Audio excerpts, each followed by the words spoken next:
steppers, huh? But you can't step with us. Niggas swear they certified steppers, but don't step enough. Oh, you be with them steppers, huh? But you can't step with us. Niggas swear they certified steppers, but don't step enough. Oh, you be with them steppers. Welcome to the certified. Welcome back, welcome back, welcome back. You know we like that. Welcome to the Certified Stepper Podcast. I'm your host Smooth and my co-host KP. What's poppin', Slime? Good, baby. Look at my dude. Yeah, it's mandatory. We get a quick little handshake here, man. What's up, man? Hey, bro, man. I'm glad your motherfucking ass back, boy. Yes. Oh, the messages I've been getting. The streets been asking. The streets been talking. Where's Jeremy at? Well, you know, they call you Jeremy. I hope it was some bad females. No. No. All hood rats. People you did wrong. A couple niggas you owe some money to. I'm just gonna keep it real with you. Yeah. So I wasn't disclosing your location, but I'm glad you back. No, cause boy, the chatter was like, oh, where he at? What y'all doing? He not on your show. And hey, listen, I won't let y'all know and address y'all up front personal. This is a 50-50 venture. When I go, he go. And vice versa. So y'all can stop asking, my nigga. But nah, seriously, I know you did have me announce real quick, just briefly wanted to touch on. You did have me announce that you took that mental health break or whatever. And before we jump into everything else, my nigga, you can say whatever you want about that. I'm just gonna make sure like you straight, you good, you got everything straight on you. Cause you know you had your boy worried. You know, I had to keep my mouth closed, but I'm like, God damn, nigga. Nah, just at the time, man, I was down, you know what I'm saying? My anxiety came back. Yeah. I feel like I was in a dark place. Yeah, for sure. And, you know, but like in the past when I was going through shit like that, I just cut everybody off. Mm-hmm. And that's what I did this time, so. Yeah, no. And me being your homie for as long as I can, it'd be so easy for me to just kind of, it's easy to tell that little white lie. Bro, yeah, I got to, because it was the holidays, and you wasn't in Houston. I was just like, yeah, he had to go home, some family shit, he went kick it with the people. Mm-hmm. You know, I never that until you told me to announce it. But hey, listen, your boy, you know, as always, I'm glad to see you on the other side of that. But I'm not gonna let you lie to these people. Man, listen, I'm gonna tell y'all the truth. This man had a little birth scare with a little chick. And he went get a vasectomy. Took him, he gets a 4-week operation. You know, nigga got his nut slip, he had to heal. Now he can do what he do again, he back. My nigga, so. No. What the other fit I wanted to address in the room, man? I got a new woman in my life. She white? Hell no. I just had to ask. You know, that's one of the things, you know, they come up now. Her name Megan. This Megan who? Megan Good. Oh, Lord. This man. You throwing your hat in the ring too? Yeah, I seen the deep. Straight swear. Yes, sir. Hey, our producer say he slid too. What's that? But I ain't gonna hold you. That outcry has been funny as hell. But I also I look at that situation like in the like when you put your news out there, it gotta be hard to. Like, it's hard to be famous. Oh, yeah. Like to constantly hear that shit. I know her DMs went stupid bananas. A nigga, 90% of them niggas playing, but, you know, shit. Hey, I want you to know I ain't playing. I know you tired of that preacher life. You come over to the dark side, baby. Man, come over to the dark side. Tired of that preacher life, come see them streets. Like, this man is dead serious. That's the funny part. Now, hey, you got a chance to people out there, Kevin Gates interview, I wanted to ask you about that. Yeah. One of the first, you know, that's hometown shit, so I definitely had to touch on that. Yeah. What you thought about it, though? Man, I liked it. I liked how he touched on, like, he's in a better place now. He don't really care what nobody think about him. Yeah. And he's always trying to, like, improve himself spiritually, mentally, you know what I'm saying, physically. And the point where I laughed at the part about he said, I ain't never told nobody this before. I know where you going. I know where you going. This lady was crying because her car stopped on her. And he went to help out. He said, I'm gonna show you something. He put his hands on a battery and he went to the inside the car and the car started. I love the interview. I'm with you. At that point, I paused and I said, not Kevin. This nigga got superpowers, man. That's one of them things, bro, I got to pull up on you. You got to show me, dog. I feel you. Listen, I ain't the one to tell you what you ain't see. Yeah. You might have been on some shrooms. I don't know, homie, but I'm doubting that one. But same, I thought it was cool. I like the fact that he was, but it was like a lighthearted vulnerability. You know what I'm saying? And what I mean by that is like you could tell what I got from the interview is like I felt through the screen that he was in a better space. Like the shit he talking about is a touchy shit. But he's speaking about it as like, you know, I'm cool now, you know what I'm saying? Like, nigga, I want to kill myself. But yeah, well, that's crazy. Like, this nigga rich as hell. Nigga, you married, got 2 kids. Your wife fine as hell. 4 kids. 4? Remember he said on the interview I got 4 kids biologically. Oh, yeah. I mean, yeah, he got 2 other baby mamas, though. But. Yeah. But see, the other 2 never in the spotlight. Right, yeah. But yeah, I get what you're saying. Go ahead. And he just got all this and he still wanted to off himself. Yeah, no, that's that whole thing. Like, you never know what people, like, what demons people dealing with. And, like, that's why, like, for me, is I don't give a fuck where I go in life, bro. I love the chill, don't need to be the face of nothing type of personality I got, like, in real life. Because, like when you get to a level of chasing that and comparing at that level and doing all that shit, man, that shit fuck with your man, because it's never ever ending. Yeah. It's like you get to another level, then there's somebody else that's right above you. Okay, now that's the next level. God, then you comparing yourself to all that shit. But that's a lot. Yeah. Man, I can't. There's no way in hell I could do that. But what I also liked about the interview was just like how he was like, even though he talked about like killing himself, he went through like the vulnerability of like, you know, of like going through that change with his physical health and all that shit and being in a great mental space. Like he also was like you could feel that he's still at his core him. Like nigga, when I watched that interview, I was like, the personality is Gates. Like every shit the way he's speaking and how he gonna stand on what he gonna stand on, like his message ain't changed collectively. It's just he go about life differently. And so that's what I took away from the interview. I was like, I gave him the 90 minutes, because it's a long interview, but I was like, shit good, I'm gonna keep watching. So I gave it the whole 90 minutes. I actually watched it 3 times. Yeah, damn. I laughed at that nigga. This nigga said in his letter that he wrote when he was about to kill himself, this nigga said, I'm not sorry for all the niggas I stepped on. Y'all deserve it. I look into the center. He said, if I stepped on you, that mean your mama ain't raised you right. He said, I don't regret nothing. I was like, that's a nigga that's going out. It was cool to like see him like tell all them stories in terms of like his encounters and how he came to the other side of that, and then just openly embrace that shit. And like you said, even with the battery story, because I'm with you. I'm like, boy, you got to show me that one. Yeah. That's some supernatural shit. Hey, my battery dead. Come show me that trick. But other than that, it's like he acknowledges. He was like, man, I know y'all, you know, call me weird if you want, but you know what I'm saying? Shit, I saw what I saw, and I am what I am. So shit, I couldn't take nothing from it. I was like, all right. To also speak on that question, did you see how you watch Charleston White interviews?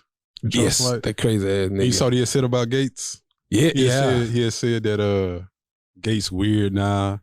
He's suspecting shit. Mm-hmm. And when Kevin Gates saw about that, Kevin Gates was like, nah, I'm in a better place now. I'm grown now. Yeah. And it did Charleston White came back and was like, man, I had to apologize. I don't apologize to nobody, but Kevin Gates came to me like a man. Yeah. And I talked to Kevin Gates like he was a celebrity. Yeah, but he talked to me like he was a man, so I had to say I was sorry. Damn, I came at him. You think that's Charleston White really just apologizing, or you think Luca Brasi really called Charleston White? I think he was being sincere. I'm just bullshitting because you know Kevin Gates got a couple personalities. Nigga, that nigga turned to Luca Brasi. Look, I ain't trying to fuck with him. Now I do want to ask you something, and I'm gonna ask you this based off of like, and I ain't gonna lie to you, bro. Like receiving that message from you when like you just needed to take your break because of what you went through, and then watching Kevin Gates episode, like I saw a lot of synergies in how because you the first person when you had texted to me, and I watched it. I saw a lot of synergies in like knowing you over the years and how you come across and how Gates was handling that shit. Man, Kevin Gates a big gangster. I'm a big gangster. Kevin Gates talk to himself, you talk to yourself, huh? Geniuses. All real geniuses talk to themselves, man. But no, but I wanted to ask you, like, cause now that like I understand there's like ebbs and flows and shit with everything else in life, but like when you on that ebb, which that high, which is the good space, saying what Kevin talked about, but I wanted to understand a specific piece, like how do you protect yourself and staying in that space once you get there? Cause like you say, this shit don't happen all the time. It just hit you out of the blue. Like do you have like anything you can give to the people where like when you finally get to that point where you back out of that slum, like what's your protection, to try and stay in that space? Is there a practice you do or anything? Yeah, for me, I just like to take a step back, man. Just be grateful that I'm still here. Yeah. Like don't try to let on so much where it brings me down. Yeah. Cause I worry about a lot in life, like where I'm at, where I want to get to. Yeah. And I just try to be like, take a step back and just realize, just be grateful for what I have right now. Yeah. Not worry about everything else. Yeah.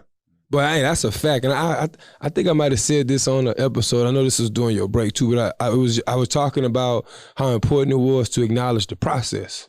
Like the way you at now, like, cause I think a lot of people miss that concept. It's like, you know what I'm saying? I compare it to where we started at when we first opened the podcast to where we are now in terms of like being in that living room to now sitting in front of a bunch of lights, a nigga who say action and cut to us and all this shit, right? So it's a, figuratively speaking, but it's a difference, right? And it's like, if for me, I always look at where we at now and I smile, but it's because of the reflection of the journey that I've always seen that of us through intuition. So I kind of like compare that to what you're talking about in life, just realizing like, shit, 5 years ago, I was here. Now I'm here. Like actually, if I'm keep looking forward, 5 more years, I'm gonna be here. Yeah. I try to like now I try to live my life like day to day. Like each day, like Kevin Gates say, live every day like it's your last day. In the now. Yeah. And there's certain, I was having a conversation with one of my closest homegirls, her, I'll tell you off camera. Like we was talking and she was talking about, she kept telling me that like time doesn't exist, and I was just kind of giving her the worldly thing about time. It's like, when you got deadlines, blah, blah, blah, boom, your time on your ass, right? Yeah.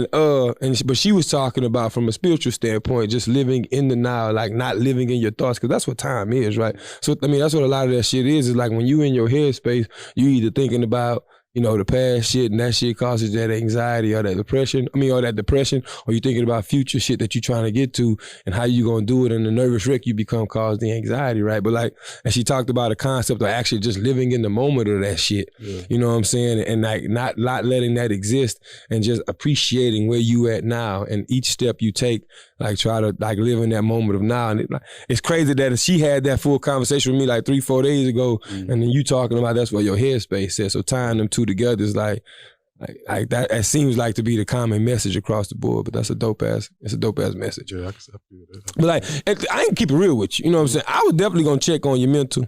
Definitely had to see how my bro was. Yeah. You know what I'm saying? We did all that. You know what I'm saying? I got some shit to catch you up on. Yeah. You know what I'm saying? I would keep it a bean with you. Listen, I ain't gonna call it no epiphany. I just was sitting there thinking, you know how I do. I'm in my house, white luxurious couches. White luxurious couches. With the nice little white so got white leather couches. Ain't leather. Got the white rug with the little blue. It's nice. It's laid up a nice little, I feel penthouse-ish, but I'm on the 4th floor, so y'all don't talk about me. While I'm in the trenches. But listen, while I'm sitting in there, bro, I was I put me one up, and I swear, I thought to myself, I saved this specifically for you, because I'm at a point now where it's like, it's like this whole shit is confusing to me, because I can't tell, like, if I'm really not just ready for a relationship at this point, or if like my options are just, it's booming, right? And it's like I don't want to pick one. So that shit got confusing to me, because like, especially since you had been out, like I just been stepping out dolo and like meeting different people and shit, and like to the point to where it's like it's too much, and it's like it's in your face, and it's like, how do you ever get to a point to really just settling down if this is always coming. It's almost like I feel like, and I just want to ask you if you ever felt like this. I feel like I have to completely remove myself from the streets to actually get into the headspace of like I'm about to be on some one woman shit. And I don't know if I can remove myself from the streets. I'm playing about that last part, man, because y'all be killing me, you know what I'm saying, my DMs, but go ahead. But shit, I got to the point where, man, like I said with the living, like if it happened, it happened, you know what I'm saying? Yeah. I'm not really looking for it. I'm not really, like with the whole, you think you still gonna get married again? Man, that's for sure on some if it happened, it happened. Like, what? Like I'm at the point where, like, if it happened, it happened.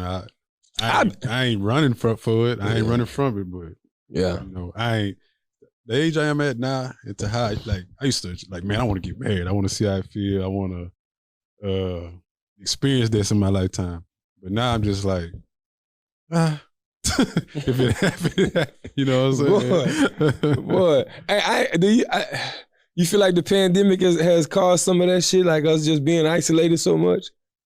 Because I wonder how much of that is about us just really just being. And like I look at marriage different now from the whole, you know, messing with different females and the messing with females that was in relationships. Mm-hmm. I just look at marriage different. Yeah, and so that's a good point, because what I wanted to ask you in terms of your looking at marriage, like, is it more so like you still would appreciate a life partner though, right? Yeah. Like you just talking about the whole concept of paperwork, a wedding, honeymoon, and all that publicity shit, and like the actual legality of marriage, like. But you cool with having a chick that you could just grow old with, that you just.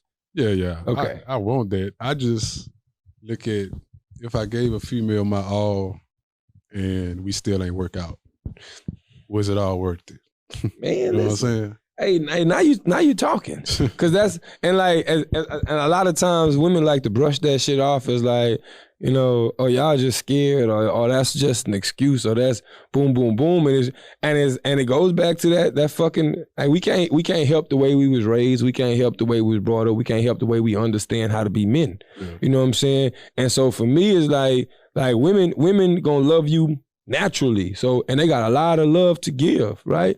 So I'm not saying it's easy for them to get their heart broke, but it's like that bounce back come easier for them is because they naturally are seeking love, they desire love, they embrace it, all of that shit. For us, it's more so, you know what I'm saying, all the time, you know, and when you find somebody that you can mellow out and chill with, and you can be with and be all of that with, and then boom, that shit go left. Like, you, as a man, you ask me, how the fuck I do that again? Yeah. When I know what that outcome could potentially be again. Yeah. See what I'm saying? And so, like, for women, they may think it's easy to do that shit because it comes easy to y'all. But as a nigga, it's like, yo, hey, I'm vulnerable. You know what I'm saying? I was working with this old Hispanic dude. He was asking me, he's like, Jeremy, he said, you single? And I was like, yeah. And he's like, man, at your age, I'd have been married 3 times already. What? I'm like, nigga, if I get married one time, that's a wrap. I ain't get married again. So you only doing it once? Yeah, I'm only doing it once. My mama stood on her nuts that way. Yeah. She still got the same last name. Nigga, me and my mama got the same last name. She ain't changed nothing. she be coordinating the family reunions for her ex-husband. Still, she be in the mix of all that. Yeah. They be calling her Aunt Christine and all that to this day. So I get it. Like she lived that lifestyle for so long with my dad and was so young when they got together. You know, so shit, that was her life, and that's what she is accustomed to being known as. So she kept that name. I respect it. But yeah, man, it is. And it's a scary thing when you think about, for me, I hate to use scary because it's not that I'm fearing this shit. It is, I'll change the word from scary. It's more of it's a cautious or pause button thing for me when I think about like what marriage means for me again, because it's like I really thought I knew what the fuck I was getting into. When I was in it, I thought, I was like, yeah, I found this, I found that. Like, yeah, fucking right. It wasn't no, I played games, nigga. I was living it. Yeah. And then it was like, whoa. Oh man, you know what I'm saying? Like some shit opened up and you start like, damn, this is just an empty ass room. Matter of fact, remember when Will Smith walked in on Fresh Prince? Yeah. Like on the outside, nigga, that house look amazing. But then Will Smith walking in the house and he got his hands in them jeans and he's just looking around. That's how that shit started to feel in the relationship. And then and then at that point you start reflecting and realizing like, damn, it really wasn't it. And like if you can't understand the fear in that from a woman's standpoint as a man, it's like, I really don't know what to tell you. To be honest, if I had to deal with what you had to deal with, you'd be done with it? I'd have been done. I don't even know if I'd ever get in a relationship again, to be honest with you. Come on. Yeah, it's and man, between like me and you know that, you know, I kept it PG for the sake of relationships can continue to be mended, but you know the real. You know the real. But hey, but you know, like while I'm really out here in these so I've taken a break. Let's be clear, I have. 'Cause I'm not even drinking like talking about. When I was though, like before like this whole little 40-day kicked in, it was like I one thing I learned, bro, was like women like you know how women talk all this shit about how men take rejection and men can't take rejection and we all these savages and we rah-rah when we get told no. Yeah. Oh, hey, women cannot take rejection equally the same. However, their delivery is completely different from us. So you, as a nigga, chick telling no, oh, if you be, you ugly anyway. Boom, boom, boom, right? Normal shit. Not normal for us though. Yeah, I ain't saying no shit like that ever. If I tried to holler at you, I know you was bad. Yeah. I just had to hold that L. You know what I'm saying? But like women, like and I know this because I got experience. You know, like women just was on some like, oh, that's right. He light skinned. I forgot. He probably only looking for one of his own. And you know, and they hit you with them little subtle jabs, and it's like, love, just let it go. You know what I'm saying? To speak on that, did you see what the other podcast that said about they don't talk to black women?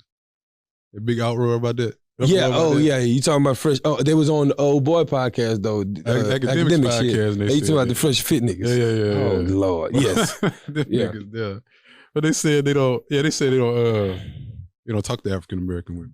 Yeah, but like what I don't respect about the delivery of that is the way they approach it, putting everybody as a collective, right? You know, so when they say they don't, shout out to LP, what's popping? When they say they don't talk to black women, and then you talk about the why behind it. It's the whole rah-rah story and they too ghetto, they too much to deal with, and they too difficult. Hey man, my nigga, if you want to fuck on puppies and dogs, just say that because that's the only people that's gonna really listen. If like the way you be explaining that women need to be listening, in my opinion. Like I just think that black women are too strong for some black men, and to make themselves feel better, they group that as a whole black woman thing, is my point. And I think it's trash. And that's really all, you know. It like any man could have their own preference, you know what I'm saying? But yes. I just think they shouldn't have said that on a... And generalize it that way, yeah. If you don't like black women, just say you're not into them, right? I could tell you right now, I have nothing against overweight women. I'll tell you that right now. But I'm that's also not my preference. I thought you was Mr. BBW. Sometimes. Depends on what tequila I'm on that night, baby. I ain't gonna lie to you. You know what I'm saying? So I could be telling the truth and not telling the truth at the same time, because it depends on what Caleb you get. You know, if you remember Big Stupid. Oh, I remember. You catch Big Stupid on a whole fifth of tequila. Man, them curves start looking different, boy. Back rows turning to ass fat. It's up. Oh, that shit sounded nasty to the motherfucker. I ain't lying. Hey, no real shit. Do you ever think now during the pandemic, like, bro, what the fuck happened to conversations around other STDs? Like, we don't talk about shit else but COVID. Yeah. I don't know, flu. Man. Nigga, do crabs exist? I'm being so serious. 1950. Like, I don't hear about it. With the claps. I don't hear about none of this no more. Like, I don't hear about it. And I'm being serious because I'm being lighthearted, but it's a deeper conversation to me because it's almost like, and you know, I may take y'all on a conspiracy theory type of thing. You believe what you want, but I'm just saying, like, ever since COVID has like come out, it's like from a medical standpoint, like, you know, health standpoint and all this shit, it's like that's being pushed. I guarantee you, niggas still raw dogging out here. Oh yeah. You know what I'm saying? Yeah. We still doing all the other stuff. We still doing shit to like catch the flu and all this stuff. But I only feel like that part is highlighted, and it's like that's just the focus. All right? And I feel like that's the focus because like when you think about COVID and you put us in red in these different states, call me wrong if you want. I just think that it caused a lot of division. Well, I'm gonna stay out the way. Or I'm gonna stay at home. And I don't know what this whole isolation thing is about, and I don't know why they want to keep people isolated. I feel like it's a different agenda, but it's just all weird to me. I just think COVID took over everything. Everything. Because you could die quick from it. Yeah, and don't get me wrong, I'm not saying it's not something to take serious. I don't want people to take it that way. I just think that there's other conversations that need to be mixed into, like, you know, like, case in point, like I know people who like are sickly, right? And like you don't hear much about like, you know, if you catch COVID, you know, certain treatments on what you sick about has to stop. And like, you know, how do you go about protecting all that shit to make sure, you know, like there's deeper conversations where COVID needs to be added into the conversation and not just the topic of conversation, I guess is what I'm trying to say. So, but like, you know, I'm gonna keep it real though, like, you know, protect yourself out there, cause you know, people ain't asking for records no more. As a matter of fact, I am impressed by one chick though. Keep it a bean with you. Like she was just on some, you know, exchange numbers, getting to know you shit, and just was asking me about like how I you know, how often I visit the doctor and things like that, right? You know, I'm regular, you know, like I'm for a healthy dude. Like I work out and keep myself eating healthy and shit like that. So I go as much as I need to in terms of make sure my checkups are good and shit like that. So, and you know, so she just was like, well, boom, you know, I like you, boom, here go this. Just sent me like her recent results of like making sure she like straight. You know, all negative, of course. And I'm like, okay, bet. So, and that's what prompted the question, because I'm like, yo, we really don't have these conversations no more. Like, how often are you sitting there, for, you know, asking the chick, hey, yo, you straight? You clean? And you better not sit in front of this camera and say you like rubbers like that. I'll throw this microphone at you. So don't sit here and lie. But we really not having that conversation. Who do like rubbers? Right. But that's what I'm saying. So, and all of us like raw sex, but none of us are having the conversation that needs to be had around that shit. Right. And I ain't talking about the baby conversation, because, you know, niggas gonna deal with the baby. But the STDs, me included, I don't be asking none of them questions no more. I think it's like it gotta be a black thing. You think? Man, no, we not finna do that. Because we amongst our people. Before that chick asked that, I brought that up. When was the last time you thought about that? Like just getting checked? Yeah. I only think about it when asking the chick. Oh, asking the chick. I about to say, I think about my health when I'm getting ready to go make sure I'm good, my yearly and shit for the year. But like asking a chick, shit. Been some years, huh? 16, 17? 20, 22, maybe some time in college. And like, I ain't gonna lie to you, my sad ass excuse, like I got a sad ass excuse. I be like, you know, I only mess with them top notch. You know, I'm only, I tell you, I know how to pick them as if it's only a certain type of woman that know how to, you know, they can only catch the diseases. Like we know how to tell whatever story we need to in our head to just bust out and be like, man, fuck that STD. Straight, I'm gonna get it down on the shirt. Fuck them STDs. Nigga ain't gonna get no ass. No, I am playing, by the way. You know what I'm saying? Please don't cancel me. I am kidding right now. But nah, man. Hey, first and foremost, I want to say it's a great time sitting back across from you, boy. Welcome back. Again, I couldn't say that enough, so I had fun with that. But my homegirl sent me a DM. She was like, man, when you coming back on the podcast, it's different without you. Oh, they was missing Big Smooth. They was missing Big. You should have sent her a cap of shimmy.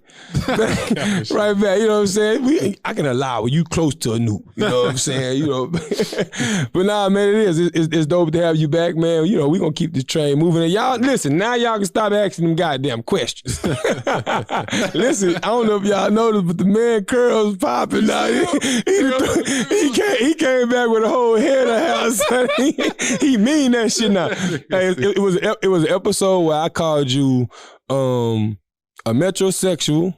And it was an episode where I had to let you know that he was a pure boy. But it was on topic with the conversation because it was like talking between the difference of us. And like now they can see in the flesh the metrosexual shit of you. Like that nigga get his feet done. And there ain't nothing wrong with that. He get his eyebrows clipped. He used to get the 2 lines, the little slits in his eyebrows. Hey, all the young gangsters got that. All the young gangsters got that. No, hey man, to wrap up the episode, bro, my bro talk to send us home is, bro, when you follow your heart, you will always win. Listen, I am KP of the Certified Steppaz Podcast. It's a welcome back from my dog Smooth. This is episode 52, and we're gonna see you on the other side. Yeah, that's my DM, bro. Answer that man DM, please.